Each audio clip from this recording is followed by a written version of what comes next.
Hello and welcome to AmassGames. Today I'm bringing you the top 250 board games of all time that I've ever played, based on over 1,500. I've had the lovely experience to actually try out and obviously complete those games. And this is particularly from 150 to 126. Now please be aware that this does include expansions and promos, because some of them I believe are better than playing either the original game or over other games. So away we go. Please hit the subscribe button and the notification bell to catch up on the rest of this and all the other videos that I'm doing. There's quite a high frequency of videos that I'm still looking to do. Additionally, hit the like button to let me know you're enjoying the video, and by all means chuck in a comment and I'll reply, and also check out the description. So in at 150 we have another expansion. This is actually just a promo card for Terraforming Mars. It's something in the base game that I highly recommend. It's just a single card, but I really enjoy it. As you see, I've played it quite a few times. I've played it solo as well. And what I like about it is, yes, you do need some oceans, but it does let you place animals on them, and they are worth victory points at the end of the game. Something that I think is just a nice thing to have in the game. It's already a mean game enough as it is.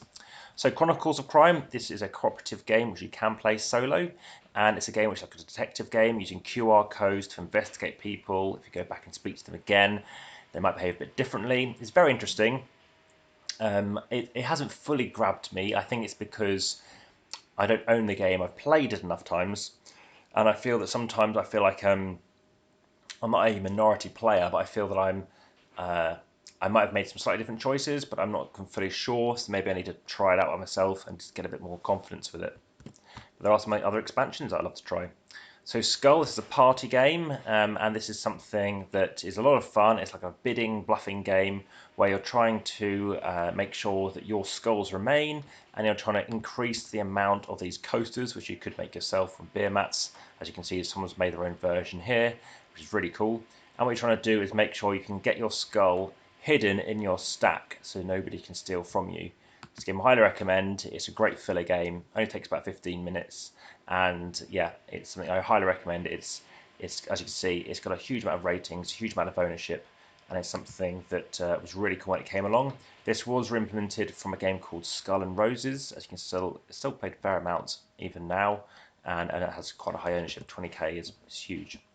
So this is another thing for Terraforming Mars. This is Helios and Elysium, or Helios and Elysium, and it's one of the first kind of expansions that came out. Different maps basically, and a couple of other minor differences that I just find really nice. I just think that if I'm playing Terraforming Mars, I'll happily play with this particular map. I've only played it once, but I was very impressed with it.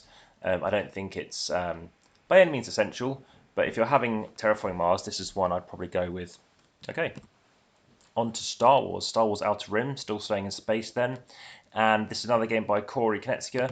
And in this particular one, unlike Rebellion, it's, I wouldn't say it's semi-cooperative whatsoever, but it's basically a game whereby you're looking to complete various contracts. I like the pick up and deliver nature of it. And what you're looking to do is negotiate, get some credits, improve your ships, get around the board, fight some baddies. There's other kind of drones that you're going to have to interact with as well and try to deal with, land on various destinations, and ultimately be the best person out of a number of rounds. There are other different cards that people can use to upgrade their ships to improve their fighting. It's very nice. I feel like there's room for some kind of improvements. It comes with a base deck of about 12 different things. Being Fantasy Flight, there's tons more stuff. But both FFG has kind of gone by the wayside, and Corey has gone off to do his own thing too. So I'm not sure if it is the full investment they anticipated. Targi, a great two-player game, one of the best two-player games. This guy's a mathematician, I believe born in 1973. He's got a couple of kids. He's a maths teacher. Very, very interesting game. There's a sequel which has only just come out into the sort of English-speaking markets. And oh my goodness, all the different versions. What on earth are they doing? Collecting them? Just a quick look into this. But this is basically how it looks. I don't know why it's a prototype they're choosing to show the image for. But yes, you'll have a side whereby it is pretty much an image. The other side, which is a bit of text if you're new to the game. And you're going to be going around this track. And ultimately, you're trying to end the game. Well, the game will end basically when this robber gets all the way around. You're going to be negotiating with various places that you land. You're going to have 3 people, either blue or white. And the Targi people are basically, it used to be a male on the cover, but now it's kind of androgynous. It could well be female by Cosmos. and you're going out, and these target people traditionally we wore blue, but I think that's up for debate now. And wherever you land, if you land here and you land, say, here, you'll get the intersection piece. So in this case, you land here, here, and here, and it places your counter where the intersections are, and you're getting these things. These things, such as this is an oasis, is going to cost you the resource, which are these kind of like dates up here or figs. To get them, you'll need to obviously get them first. And there are other things whereby you're going to lose some victory points if you haven't got various things. There's a bit of set collection going on. You're trying to get maybe palm trees, and you're racing up 3 tracks. You can make up 3 tracks. And it's a game that takes about 40 minutes, a bit longer if you haven't played it before, maybe 1 hour 20. A lot of crunch going on, but still a very enjoyable game. There we go. Let's just see if they happen to have them. No idea. But looks like it's the designer, that's why he's got them. Okay, so this is an expansion, another expansion. This is for Ticket to Ride. This is basically to do with the cards. These cards basically change things up just so that they're all kind of the same size. It has a few more destinations, a few more different things you can do. If people start card counting and Ticket to Ride, hopefully, which I've never experienced, to be honest, that I'm aware of, it just allows you to try different routes, and something I recommend. Zombicide, so I've played this solo. I played all 10 missions, and I gave it a go solo. I think it's a nice mix-up. It changed up the board a little bit, and there's some really cool fan art stuff going over here. And I've got a video, some videos on Black Plague, and some explanation of the 10 different missions. Yeah, different things to the characters. There are some things I prefer over the original. You're not using a paperclip to kind of upgrade your pieces. What you're choosing to do is go up with various things such as yeah, these kind of counters, these pegs that show you where to move up. Yep, they're nice pieces in the game. It's a cooperative game, and ultimately you're fighting zombies and they're going to spawn, but each time you're improving the characters that you have, then the monsters get more powerful too. A fantastic idea. Tiny Towns, this is a nice interesting game. Didn't like it initially, and my copy still hasn't come in from AEG. I know there's been some issues with delivery, but it's the best part of a year now. And Villages and expansion. It was nominated for lots of things. It's won a number of things. It's a game where basically you have a kind of a park, this kind of town, and you're looking to increase various different things. You have various these like polyomino style things you can place out. And when you place them out, you can trigger new abilities. You might have to leave a piece there, which means suddenly on your 4x4 grid, you can no longer go into wherever you place this brown piece, for example. Quite interesting game, a real puzzle kind of game. It might not suit some people. Definitely fits that abstract strategy. And yeah, you're trying to basically combo some of your buildings, and you'll notice some a bit more stronger than others. Back to Zombicide. So as much as I like Black Plague, and in a way I kind of prefer it, I think it's an easier learning curve if you start off with the original. So this is a game again that's set in modern era. It's I think there's some stuff to do with Lindsay Lohan, but I think that was actually Dead of Winter, whereby you're going to be going out fighting these various nasties and ensuring they don't reach you. So they're going to spawn from various locations, and you need to make sure you can handle them based on your various abilities, such as not getting stuck with them, maybe slipping past them, maybe being able to shoot from distance. Really cool things such as the Molotov cocktail. So as soon as you've got petrol and someone else has a lighter, then you can get some really cool weapons. And if I just go back to, hopefully it's going to load it, you'll see I've actually played this, you know, all through missions. This is a game that can take, first time to play, maybe 2.5 hours. I played it back to back, placing both Soviets and I guess might say the hero, the Allies. And it's a very interesting game whereby you're controlling the world. And I know at one game store, the female owner, she actually beat the male owner on the beginning of the second round. And it's a negotiation game whereby this used to be, I think, the #1 game of all time, if not the #2 for a very long time. And you're choosing to control various different locations on the board and making sure that hopefully you don't lose out to them. You have the Soviet race as well for, let's say, going up to the moon. So you have things up in space you've got to be aware of. And it's just a number of factors. So even though there's lots of dice, I can't even recall much about the dice. But I know there's a newer version of this game that's come out, I think set at prior time by GMT. And yeah, it's obviously you can see 40,000 ratings. It's pretty phenomenal. But for the time we spent playing it, obviously it's still short of the Monopoly. it obviously might not be for everybody. Okay, as you can see, it's extremely highly rated. So, I've felt, I've looked at the deluxe set, both the first and the second edition of the Master set because of some printing differences. But this is Yellow, which I have played, as you can see. Very much enjoyed it. I think I played it as a 3, and I think it would be better as a 4. There are some things, unfortunately, when I was taught this, whereby there might be a stack of, I don't know, 3 bathhouses, and in a 4-player game, which actually might have been what I played, you're going to end up with maybe 3 people taking for that bathhouse, and the 4th person cannot. And you're trying to take one of each, so there's always going to be a shortage somewhere. It's an interesting game by Thomas van Gist and Wolf Plank, who have made a couple of other games. This was their first one. They've had some errors with their other games, like this didn't go as well they hoped, some issues with publishers and stuff like that. But again, I love the artist Frans van Winkel, one of my top probably 5 to 10 artists, potentially even top 5. And yes, it's an Euro-style game where you're looking to bid, you're looking to queue things up, and yeah, set collect and work a place. So Bonanza. So Bonanza is a really popular game by Uwe Rosenberg from 1997 and 1999, and this particular edition is the dice variant, which I played at Sky, and very much enjoyed it. I was quite surprised, obviously based on the rating, I gave it actually an 8. I found it very much enjoyable. It's not something obviously you spot very often. I think mainly because it's definitely more of a German market. I think I played it with a Czech lady, which might explain that. But as you can see, it's still being played, and it's basically the same as Bonanza. I think it's a little easier because you don't have to worry about certain cards to come up, and for that reason, yeah, I highly recommend it. And again, I've played over 20 of the games by Uwe Rosenberg. So, Uno Dominoes. This was a bit of a surprise. This was a game that I liked. I don't know why the rating's gone for some reason. But this is basically playing Uno, but you're looking to place things out just like the card game. And yes, you've got to make sure it matches and can go up or down. I'll be coming back to that in a moment.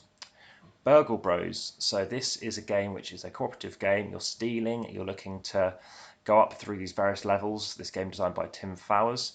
And this is basically, there's lots of fan art, obviously dominates these images. But you're trying to go up through here, not get caught by the burglar, the guard, find the jewels, make sure you're not triggering alarms, you're carrying the jewels, and eventually reach the top level.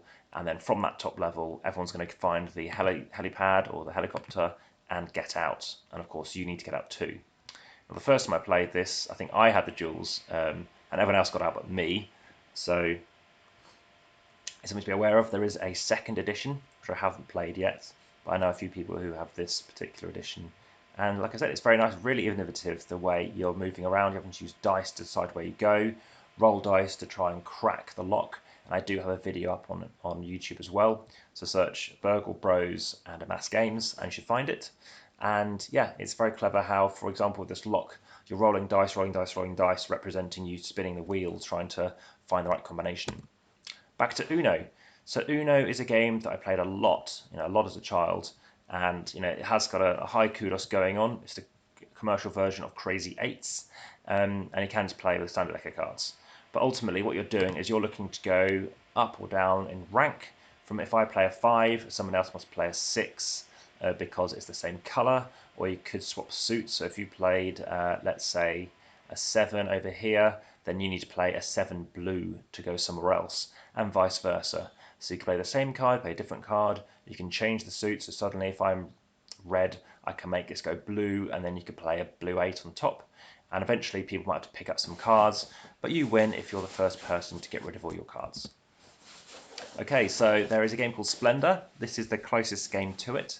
Oh, sorry, this is not Splendor. So there's a game called Century Spice Road, basically, and then there's a second game in that series, and this is the third one, and this is A New World. I haven't played the Golem edition of this particular one. I have played the Golem edition of the other two.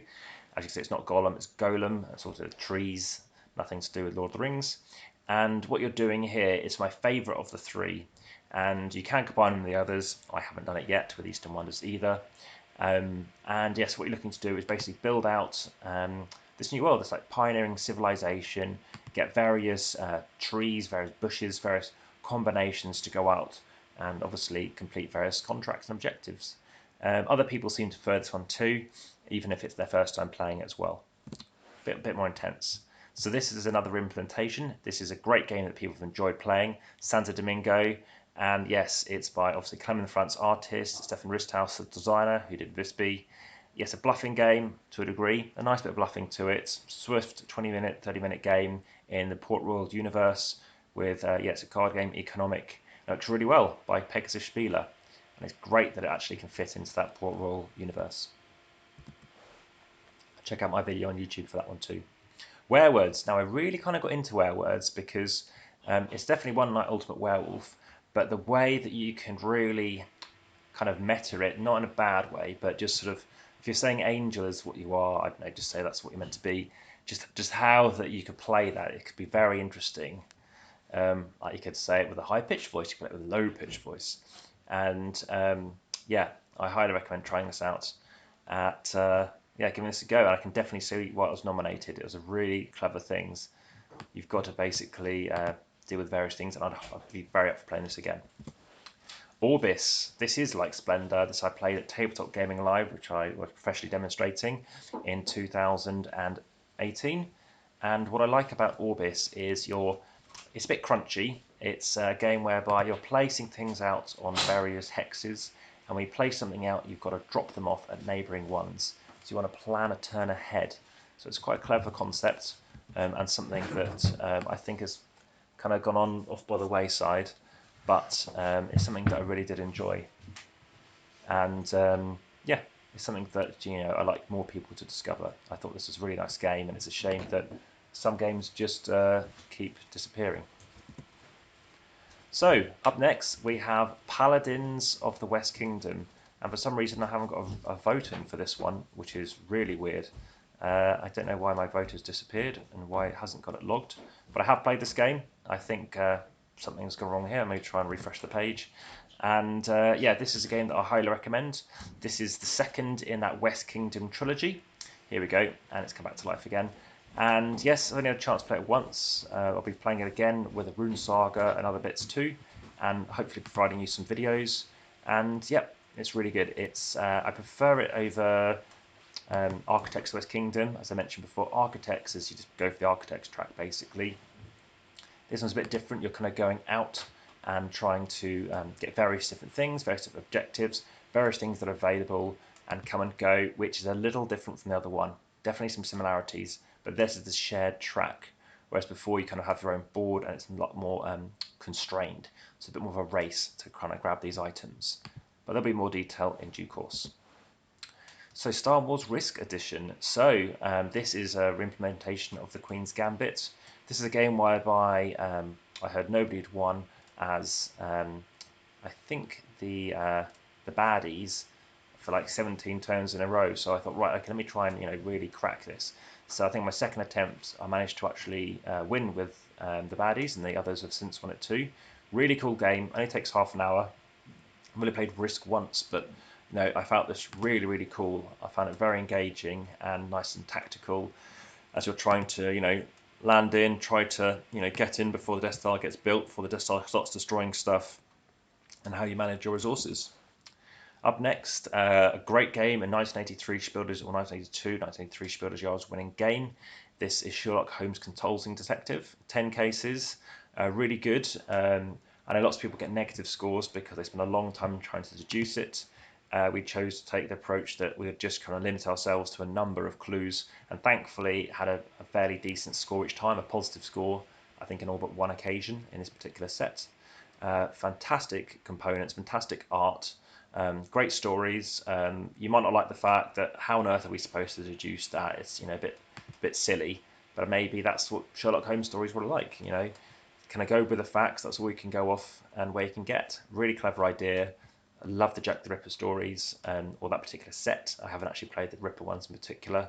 The only downside to this is you do want to play them concurrently, like one day after the other, or consecutively, just because you do need to start remembering what happened on prior cases.